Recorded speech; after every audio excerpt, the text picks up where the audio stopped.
మాటలకు లోబడతా ఉన్నారు. అపవాది కలిగించు ఆకర్షణకు లొంగిపోతూ ఉన్నారు. ఎంతోమంది యవ్వనస్తులు నశించిపోతూ ఉన్నారు. తాత్కాలికమైన సంతోషం ఇచ్చి ఈ లోకానికి బానిసలైపోతా ఉన్నారు.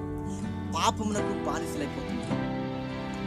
మనము దేవుని యొక్క గ్రంథమును చూసినట్లయితే దేవుడు లేఖనం ద్వారా మనతో క్లియర్గా మాట్లాడుతూ ఉన్నారు. దేవుడు మనతో ఎక్స్ప్లెయిన్ చేస్తూ ఉన్నారు. మొదటి సమూయేలు గ్రంథము 18వ అధ్యాయము, మొదటి సమూయేలు గ్రంథము 18వ అధ్యాయము 14వ వచనములో మనము చూస్తే, మరియు దావీదు సమస్త విషయములలో సుబుద్ధి కలిగి ఏమంటున్నాడు? దావీదు సమస్త విషయములలో సుబుద్ధి కలిగి ఏం చేస్తున్నాడంటే ప్రవర్తింపగా యెహోవా అతనికి తోడుగా ఉండెను. దావీదు మహారాజు ఎలా ఉండేవాడు? గొర్రెలు కాచుకుంటూ ఉన్నవాడు.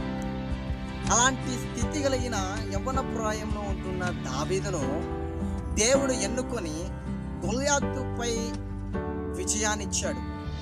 గొల్యాతుని ఎదిరించుటకు శక్తినిచ్చినాడు. గొల్యాతుని ఎదిరించుటకు ధైర్యాన్ని ఇచ్చినాడు. దావీదు దేవుని యందు భయభక్తులు కలిగి, దేవుని యందు విశ్వాసం కలిగి, దేవుని యందు నమ్మకము కలిగి ముందుకు వెళ్ళాడు.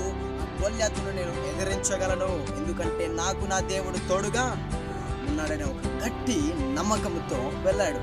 ఎందుకు అంటే దేవుడు లేకపోతే దావీదు జీవితంలో ఏ కార్యము జరగలేదండి. దావీదు చూస్తూ ఉన్న ప్రతి కార్యము దేవుని మూలముగా జరిగి ఉన్నది.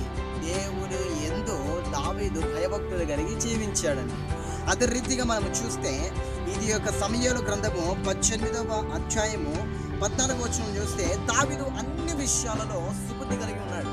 దావీదు అన్ని విషయాలంటే ప్రతి ఒక్క విషయంలో సుబుద్ధి కలిగి జీవించాడు. మంచిగా ప్రవర్తన, మంచి ఆలోచన, మంచి విధానము, మంచి తలంపులు సమస్తమును ఎలా ఉన్నాయంటే అవి దేవునికి ఇష్టకరంగా ఉన్నాయి. సుబుద్ధి కలిగి మంచి లక్షణాలు కలిగి జీవించాడు దావీదు.